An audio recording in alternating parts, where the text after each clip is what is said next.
daawwattoota hordoftoota Reedii Adam akkam nagaa jirtu. Har'a waa'een ani qabadhee dhufe waa'ee dhuma kaleessa Jaafar Abdallaati. Jaafar Abdallaa guyyaa kaleessa akkuma YouTube irratti isin ibse hiriyoota isaatirraa akka hubannetti koronaa vaayirasiin hin qabamne kan jedhu ture. Garuu dubbichi isarraa faallaa ta'ee argamee jira. Dubbichi faallaa ta'ee kan argamuu danda'e guyyaa kaleessa galgala marsa lammaffaadhaaf Jaafar Abdallaa laayivii seenee dhibee koronaatiin dhugaan qabamuusaa boo'ee boochisee uummatatti himee jira. Egaan hordoftoota keenya wanti abbarra beekee budaadha akkuma jedhamu dhugaa nu hunda keenyayyuu dubbiin faallaa nuti ta'ee argame.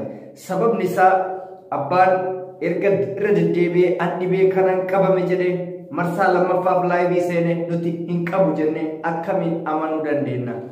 Hordoftoota koo akkuma beekamu Jaafar Abdallaa yeroo laayivii waraabaa turetti anis sagalee isarraa waraabbadhe tokkoon qaba. Akkasumas gama jalaatiin kan dubbise waan jiruuf isa dhageeffatanii akka walitti deebinu. Isa qofa osoo hin taane hiriyoottan isaa nama konkolaataadhaan mana isaa dhaqee hordofetu jira. Isaanis bilbilaan yeroo haasofnu sagalee isaanii guutuu qabadhee isiniif dhufee jira. Qophii kana hanga xumuraatti Jaafar COVID-19 dhuguma qabamee fi hin qabamne adda isiniif baasuudhaaf sagantaa kiyya hanga xumuraatti hordoftan adda baafattan jedheen amanaa. Ammaaf sagalee guyyaa kaleessaa Jaafar uummata Itoophiyaatii fi uummata addunyaa kanarra jiru dhiifama yoo isinitti balleesse afootuu naan jedha kan jedhe isin dhageechisa. Sagalee kana dhageeffadhaa walitti deebina. Oromiif horroo dhaggeeffattanis galatooma warroonni naa bilbiltanis warroonni keessaan naa bilbilaa turtan ani gaariin jira. Anaagime keessan jira fi gati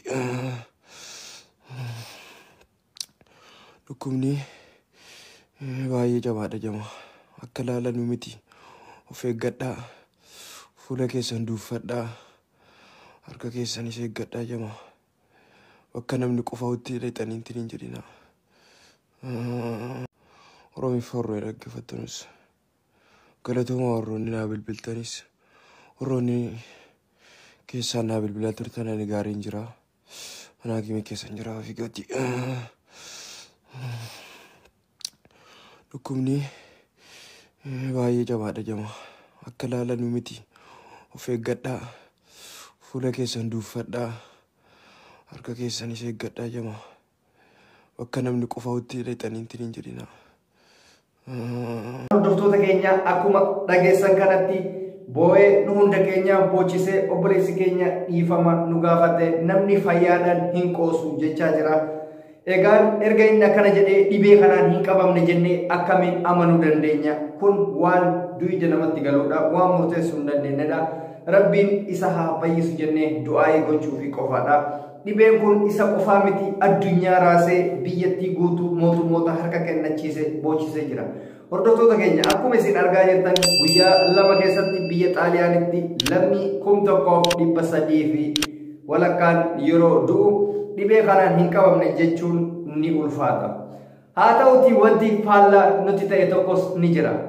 Hiriyaa isaa kan ta'e maqaa isaa kan dha'uun barbaanne namoonni lama Jaafar Abdallaa qabamuuf qabamuu dhabuusaa cheek gochuudhaaf makiinaa manaa qabatanii imala gara mana isaaniitti godhan. Imala yeroo gara mana isaaniitti godhan akka bilbilaan dubbisnee fi akkaataa itti wal argan waan inni jedhuun faallaa nuti ta'e dubbiin ammas duyda nuti gale. Egaan hordoftoota keenya asirratti wanti ilaalamuu qabu tokko namni kun dhibee kana maaf ofitti farrisa yookaan dhugumaan erga qabame waraqaa ragaa yookaan immootu namni dhibeedhaan qabame mana akkamiin ta'a kan jedhus gaafii namatti ta'a. Egaan gaafii wanti nuti ta'e tokko ni jira ammas Jaafar irraa akkasumas hiriyoottan isaa irraa. Dhibee COVID-19 kanaan namni qabame akka addunyaatti iddoo kophaa ta'e yookaan bakka addaatti bahee talaalliin kennamaaf kan jedhu addunyaan dubbachuu jirti. Sana qofa osoo hin taane namni dhibee kanaan qabame waraqaa ragaa kan ta'e waraqaa adda kennameef beessa.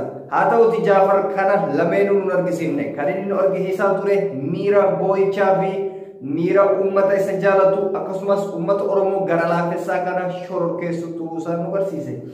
Akka hiriyaan isaa tokko jedhetti Jaafar wanta kana kan inni dalaguuf beekamtii argachuuf yookaan qoosa adda addaa fakkeessatiniin foloorii feesbuukaa fi yuutuubii ofii guddifachuuf kana godhe jedhee hiriyaan isa kan waliin nyaate tokko nuuf hime. Hiriyaan isa lammaffaa nama sirriitti itti dhiyaatu waan tureef mana isaa dhaqee waan hunda adda baafadhe jedha. Mee nama bilbilaan dubbisnu tokko isinii dhiyeessina. Sagalee isaa bilbila dhumarraa kan waraabame nu dhageeffadha hanga nama kan lammaffaatti ceenu. Assalamu alaikum. Waalaikum salam. Akkam naguma? Ayaa fayyadame. Bannaati gurbaan ganama qalbii nu balleesse poostii kee arginaan immootu hin gammanne amma irra deebi'ee booyaa jira dubbiin akkam saahiba keeti yoo keessa quba qaban. Nama kamiitiin du'aa godhuuf jira. Rabbi irraa kaasu akkamiin beektaa bilbila isaa daaraktiis ni qabnaa ijoolleen asitti hawaasni keenyas akkuma ijaaramne jirrutti. Waan kana osoo nuun hin gahanne silaa namni waan sireesii namaan gaatee saayibban isaatiin gaatee achi booda duutilleen akka afooshaa keenyaatii fi akka asitti ijaaramne jirrutti isa quba qabaannaa miti. Keessaafuu waan natti dhiyaataa yeroo hedduu na bira ni dhufaa. Wal quba qabnaa garuu wanni kuni sirriitti waan isa beekuufiin qoosaadha jee qabamne jee maxxanse malee guyyaa har'aan tanaa egaa inni waan kana dubbate booda isan dubbifne san dura immoo dubbiseetiin jira nagaya qabaa hojii deemaa jira halkan dalagaa ganama akkuma hojiirraa galee liibsan dabarsuu ture ganama subii. So wanni kun namni akkanumatti hojiirraa ol dhufee waan kana qabameetiin jiraa jee halkan ganama subiin waan kana dabarsuun xiqqoon ulfaata beektaa doktorri halkan sitti himuu jiru. Dhugaa. Kanaaf waan takka sakka ammaas inni feesbuuk kanarratti giriin jeetuma waan takka nama dubbanuu beektaa. Saruma saniitiin jee malee amma irratti waan qabatamaan isarraa dhagee hin jiru. Bakka inni jiraatu immoo deemuudhaan xiqqoo yeroo nu gaafata ammaas waan kanaa achi akka ol keessa hin deemne nuuf hin ayyaamamu beektaa. Deemuu hin dandeenye. Amma immoo laayiviti. Parsantii 90 inni soba jeetiin yaada. Biirratti hanga qoratamtee laaboraatooriin sii dhufutti guyyaa 14 yoo shakkamtee ni teessa. Inni mana isaa jira ammatti.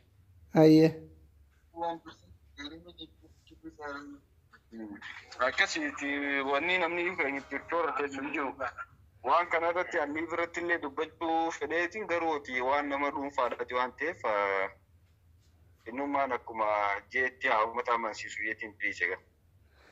Amma itti deebi'ee booyaa jira warra mallee.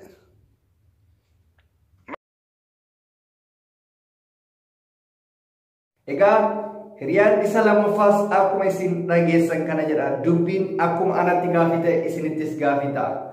Hordoftoota koo wanti isin beekutu qabdan tokko maaltu si cinqee naan jechuu dandeessan. Wanti na cinqee guddaatu jira. Sababni isaa namni lammii Oromoo dhiisi lammii Itoophiyaa tokko dhibee kanaaf yoo saaxilame an akka nama tokkotti gadda guddaatu natti dhaga'ama. Maaliif lammiin keenya lammiidha waan ta'eef lammii fi miti biyyoota addunyaatiif gara nyaatti nu dhaga'amu jira. Dhibee weeraraati waan ta'eef dhibee sodaachisaa dhibee talaalli isaa dafanii argachuu hin dandeenye fi kan dawaan isaa hangammaa hin argamini. Akkasumas kanaaf Jaafar jechuun baay'ee ammas gaafii guddaa keessa hubachee qabames hin qabamnes jechuun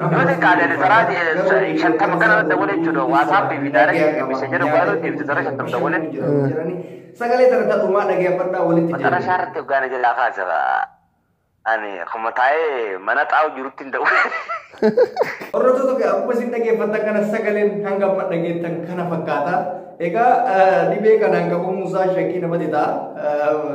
Nama dinqisiisallee namni sila dhugumatti yoo beekamtii barbaade dhibee akkanaatiin qoosa dhibee addunyaan itti ba'uu jirtu guyyaa kaleessaa akkuma argitamme biyya Itaaliitti ilaala. Itaalii keessatti boo'anii boochisanii mootummaan weerarri kun humna keenya dabarfatee jira. Addunyaan akka feetan nu godhaa jedhanii mootummaan Itaalii boo'uutu ture guyyaa kaleessa. dhibeen nama guyyaa takkatti nama 100 ajjeesa irratti nama dhaqqabee qoosoo dhuguma taate.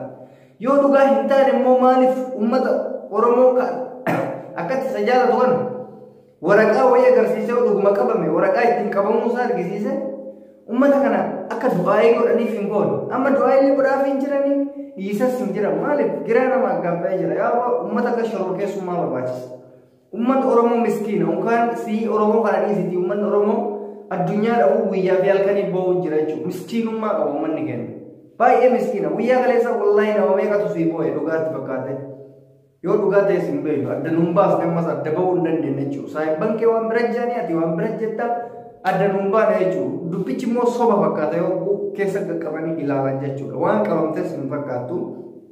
Namni dhibee karoorratti hin qabame mana taa'ee naasaa adda geessu hin beeku eeyyamallee namaaf hin godhu mootummaan fakkeenyaaf obboleessi keenya gaafa dura Itoophiyaawii wayii qabamee dhibee karoora qabee tasgabbiidhaan nama haasofsiisee nama amansiise.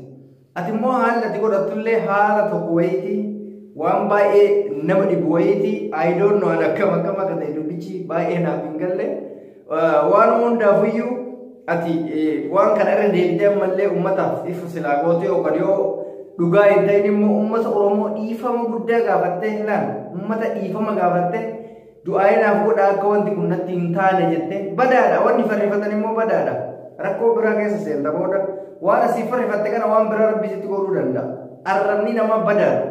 Kuusi abaaruu danda'a. Kuusi eebbisuu rifaatuun ijoolleen sii rifattu sun summii sitti ta'uu osoo ta'e jechuudha. Rifaatuun namni giseetti akka wayi Jaafar kiyya jedhee namni sii rifatu summii badaa hadhaa badaa sitti ta'a jechuudha. Waan akkanaa kanaan qoosuun eenyumaa irraa hin barbaachisu gonkumaa yoo ta'us mallee. Yeroo ammaa kanatti dhibee diinagdee addunyaa kuffisee addunyaan akkatti luka takkaan dhaabde kanatti ati yoo qooste gaddeebite beekamtiidhaaf beekamtii yoo barbaadde homa biraa dalage yaaboo. Homa biraa dalage baqqaanii beekamta homaaf hin mushkila homaa rakkina qabu. Waan gaarii waan uummata kee fayyadu dalage beekamtiin argatta. Uummata kee shororkeessitee ofillee abaarsitee namallee abaarsin ammas adirra deebi'ee rabbi nagaya si haa godhuu yaaboo. Sin eebbisaadha uummata akka rakkoon qabu gankoo. Garuu namoota hedduu yoo maatii fa'aa biyyarraa qabaatte maatiin kiyyaa inni rifataan hin beektu. Mungkin maatii kee bilbiltee amansiisuu dandeessa niin sobe jettee. Uummata Oromoo bal'aa uummanni Oromoo maatii keetii miti. Uummanni siif cinqamu kun maatii keetii miti. Maali waan ati maal taate siif cinqama waan ati Oromoo taateef malee dantaa biraa dhimma biraa waan namni ati waa gootuuf tokkos hin jiru. Hiriyoottan kee bilbila irratti cufuuf turte. Namni dhibame bilbila namarratti cufaa. Namni odoo hiriyaa ofiititti rakkoo hin himatin akkamitti laayif irra ba'a. Soba guddaadha kunuu tokkoffaa.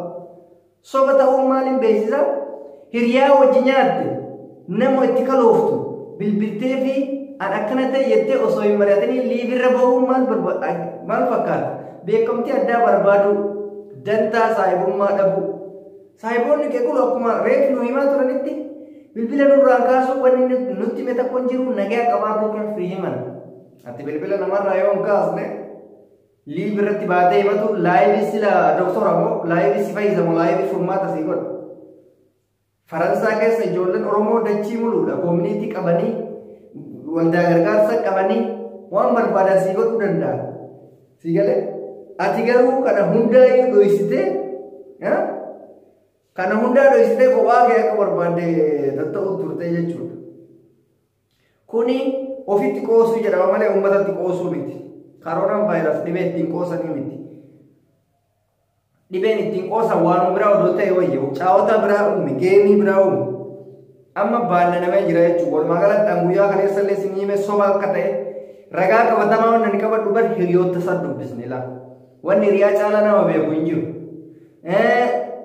Godina inni keessa jiru yookaan immootu isteetii inni keessa jiru san karoona vaayirasiin magaalaa sana akka seeniin hima. Faransaa keessaa inni Paarisiin hin jiru.